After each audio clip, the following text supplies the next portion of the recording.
Hello, welcome to my channel. I'm T with Teresa H Creates, and I'm going to be doing a tab binding tutorial and then a flip through of my completed journal. So in a previous video, I did a craft with me where I was getting started on my next project. It's this little guy. It's a Winnie the Pooh journal. And I was originally prepping it for a just a hole binding. I was going to punch a hole in these guys and either do rings or tie jute or string, or I even have some ribbon, and I thought about doing that. But midway through the process, I decided to switch gears and that I was going to do some tab binding because I wanted to take advantage of the great colors on this vintage packing tape that I made. So I decided that I was going to do tab binding, and I went ahead and prepped my bases. I wasn't going to show the tab binding tutorial or process, but I did have a request for it, so I thought I would go ahead and do it. If I'm not, this is kind of a complicated process to teach just because there has to be a lot of forethought in it, and it gets kind of confusing as you go along. You'll see as we progress through this. So if I'm confusing and you don't get it from me, please search for tab binding tutorials, because there are lots of tutorials out there, and probably more talented crafters who are better at explaining this than I am. But anyhow, when you're going to tab bind, you do want to have an even number of pages, because you're going to start with 3 tabs and you want to end with 3 tabs. It's aesthetically pleasing also. So I have 10 pages and I counted it up. I believe I'm going to need 23 tabs. And so let's go ahead and get started. And this is the process that I go through for getting this going. And it's been a couple of years since I've done this, so please bear with me. But this is going to be my cover, so that's where I'm going to start the process. I've got these in order, but what I do want to do is, even though they're not going to be level at the bottom, I do want to make sure that I I start the tab binding process with my smallest page. So I think that my smallest page, if I get it all lined up, is actually going to be this little envelope here. So I'm going to pull that out, and I'm going to set it here as a guide for placing these very first tabs, so that I know when I get to this envelope, the tabs will be placed correctly on the envelope, and that there will be plenty of space for them. So if I've lined this up kind of in the center here, we'll have that envelope in the center. What I'm going to do is go ahead and start placing my first bit of tabs. So I've got all them ready to go here. I decided to use 3/4 of an inch for my tabs, and I want to do at the end, and I want to go, oh, you know what? I was going to mess up already. So I had that lined up incorrectly, because I do want the tab to be on this side. It's going to wrap around, but I need to start it upside down. And this is just the first one that I'll start upside down. So I'm going to have it here. And we're still lined up fairly even, right? And so this is going to be upside down. And I want it to be kind of in just the middle of the tape, but I want to make sure that this is going to fit. So here we go. First tab, I'm going to go down here to the end, and that's going to be plenty of room. So second tab, and then we're going to do one right in the center. So third tab. And then what you want to make sure of is that you have room in between for another tab, and we've got plenty of room. I did these 3/4 of an inch. They don't have to be that wide, or they could be wider. They could be, I also kept them at a very long length. Number one, I'm not concerned with them being so long, because they're not opaque. You can see through them. So they're going to add to it. They're not going to really take away. I'm not going to be covering anything up in my book with this process. So some other options just to think about is that a lot of people use fabric tape, which is perfect for this. I know 49 and Market has a wide variety of fabric tapes. So does Tim Holtz. Tim Holtz has a lot of great fabric tapes as well. Those are great for tab binding. So are like stronger materials, like I think this is some natural canvas with some printing on it, that would be great. Also fabric is great, but again, these are, you're not going to be able to see through these. So as you start planning, a lot of times the strips are a lot shorter than I have here. And I just cut mine down to the width of the tape. So I believe it's about a little shy of 2 inches on this tape. And so I just kept it at that same length there. So anyhow, now that I have this on, I'm going to put this envelope back because I know it's going to work. And then this is actually my second page. And I need to make sure that I am, yes, okay.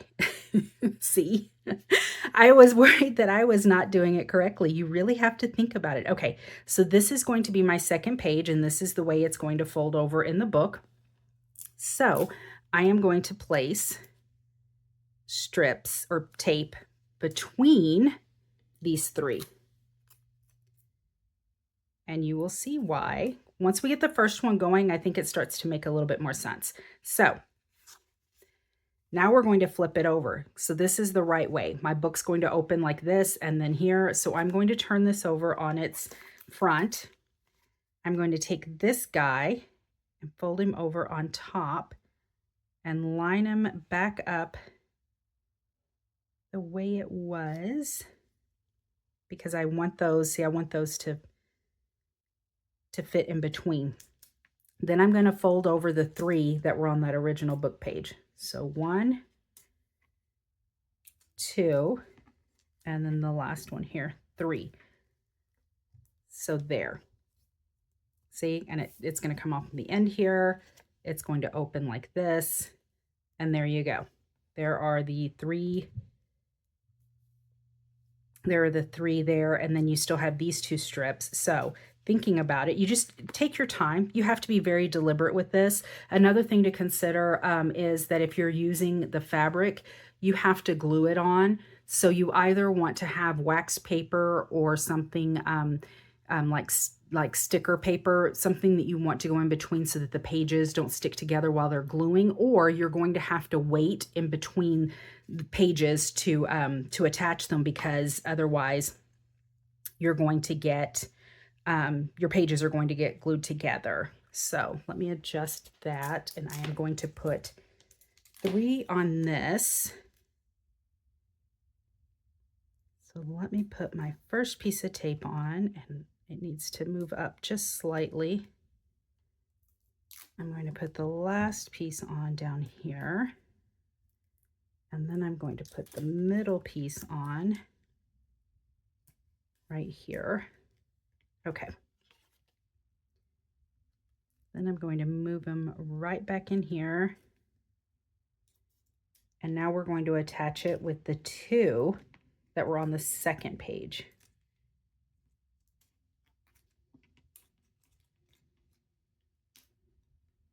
There we go. And see, hopefully that starts to make sense now.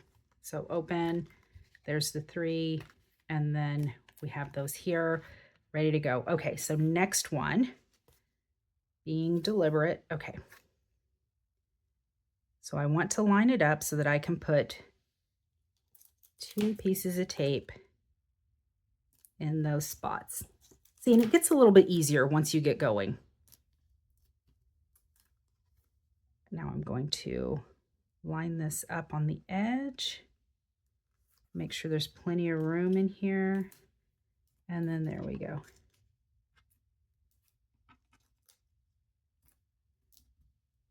There are my 3.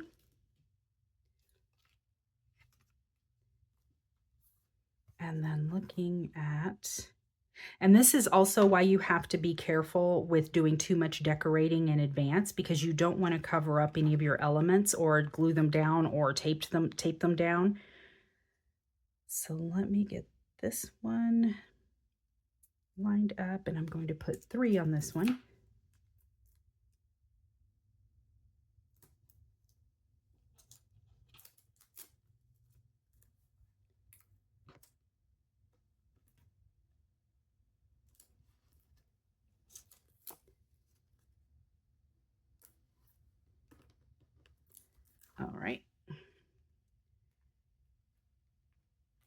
want to line up the end of my book, or the edge of my book. This is really where you want to make sure it's lined up properly. Okay, and I'm going to flip 2. See, I already forgot when I lined it up like this, I'm like, which is it? It's the 2 that I'm going to bring over. Okay. So 1 and 2. And I'm not really concerned. See how you can see through a lot of this tape? So I'm not concerned with it actually covering up too much stuff, but you could see why you might be concerned if you had a fabric tape or something that was going to be, because you want it to add. It's definitely going to add to it and it'll look pretty, but also just kind of thinking about decorating on top of it or it overlapping some of your decorated pages. So that's kind of just things to think about as you're doing this. That's what makes this the most difficult, is just kind of being very thoughtful. I mean, it's a little bit easier when you're just sewing signatures in, right? You fold it over, but this is a great technique to use whenever you have projects where it's just single pages.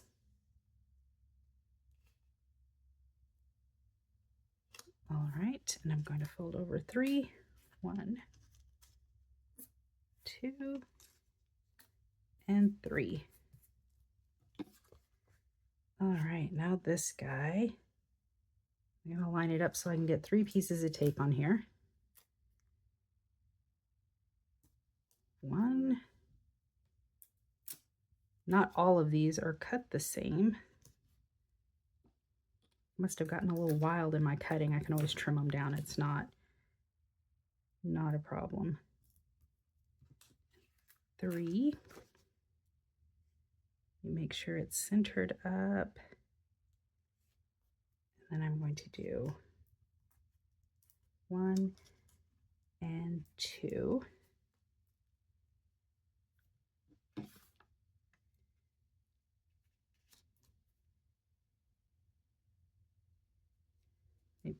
Put this back on the line so I can kind of see.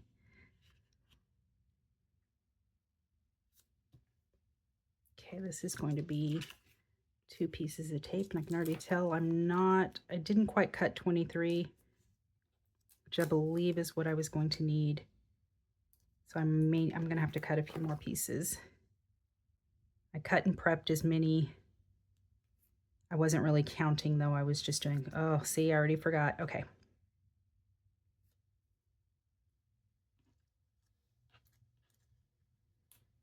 One, 2, and 3, right? Yes. Still nerve-wracking.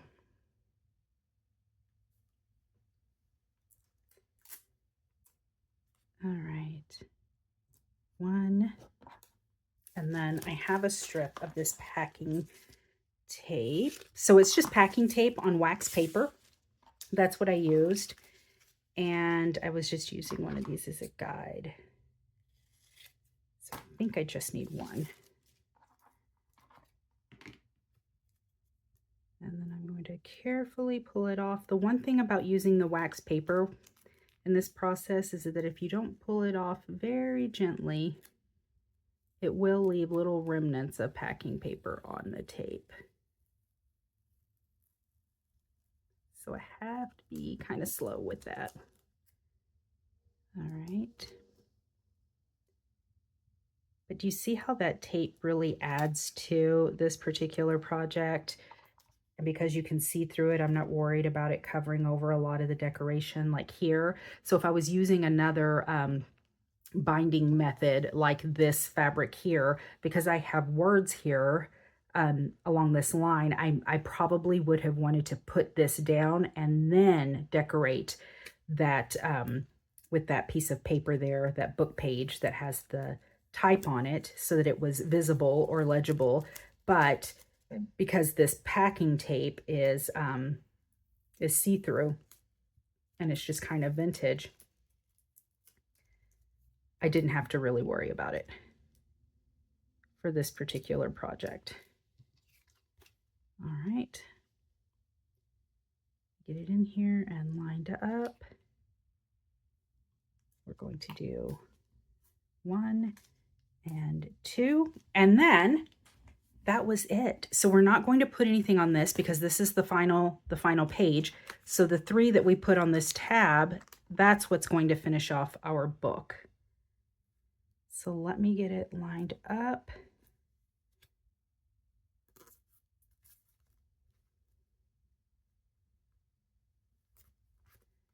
And fold those over, and there we are. And so when you're done, they're roughly going to be in the same spots. They don't necessarily have to be, but they're roughly typically going to line up. But that's it. And so the great thing about this is that this book lies flat. Isn't that cute? So there we go. Now I'm going to finish up decorating, and then I'll be back for a flip through. And I'm back with my completed Winnie the Pooh Bear journal. So I want to do a flip through. The cover page on this is a bingo card, and I didn't try to hide the fact that it was a bingo card. I just kind of covered up bits and pieces. This is that glassine paper from Tim Holtz that I pulled out and put on the back here. I stamped this Eeyore, Pooh, and Piglet image from my Unity stamps and put it, stamped it onto some Winnie the Pooh book page. And then this is my Christopher Robin here. And then these guys, Pooh Bear, I made from some grunge board, some Tim Holtz grunge board that I have been hoarding for years. And I ended up using this because I don't have a honeycomb embossing folder. I have a stencil, but I do have a little bit of that honeycomb thinlits from Tim Holtz. And the grunge board is so thick that the thinlits won't actually cut through it. So it just made this great impression into the grunge board. I sprayed it down with some distress spray stain or distress stain spray. I don't know which order that goes in anyway, in Wild Honey. And then after it dried, I went ahead and embossed with some black, I heat embossed with some black powder around the edges. So that took quite a while, but there it is. And I was happy to pull out my grunge board and use that again.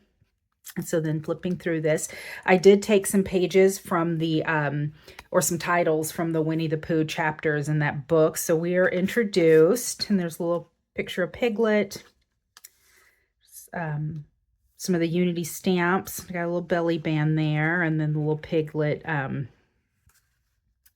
tag. It says Pooh here. And on this little guy, it's a little journaling card. This is, I used some of that 6x6 paper to make an envelope. There's nothing in here. It's empty, but it's a place to put things. And then I have some Velcro holding the page down. And right here's a tuck spot on the back side. So I've got a couple of journaling cards. And then Piglet and Pooh. There's a journaling card there. And there's a little tip out with some journaling space. Another journaling card there. And then this one, Eeyore here on this belly band. This is just a little spot for journaling. It's some coffee dyed paper. And then here's a couple of double pockets, little pocket here, little pocket here. There's a tag here and another tag here. It looks like behind there. I used some of that vintage tape to look like it was holding some of that book page down. So one thing I did when I was binding this, and this is part of the reason why in the binding process I was like, you really have to plan this out, is that when I put these over, this tape here blocked the access. See? So I took an X-Acto blade and just slit that right there. So it's still down up here, but now at least I can use the entire space for inserting tags or what have you. So that's another thing that you have to think through before you do it. Had it been any other material, I wouldn't have been able to do that, to make that correction. So it would have made sense for me to put the tab binding down and then to actually put this pocket on top of that. And then some of the book page, Pooh climbing and some bees stamped in there. Some honeycomb. This was distress oxide and also just distress ink in a honeycomb stencil. And then Pooh Bear and some book page. This is a weird stencil that I've had for a while. It's a real thin one, so I just kind of inked it up and then traced the edges in some black pen. And then this little tab says Silly Old Bear.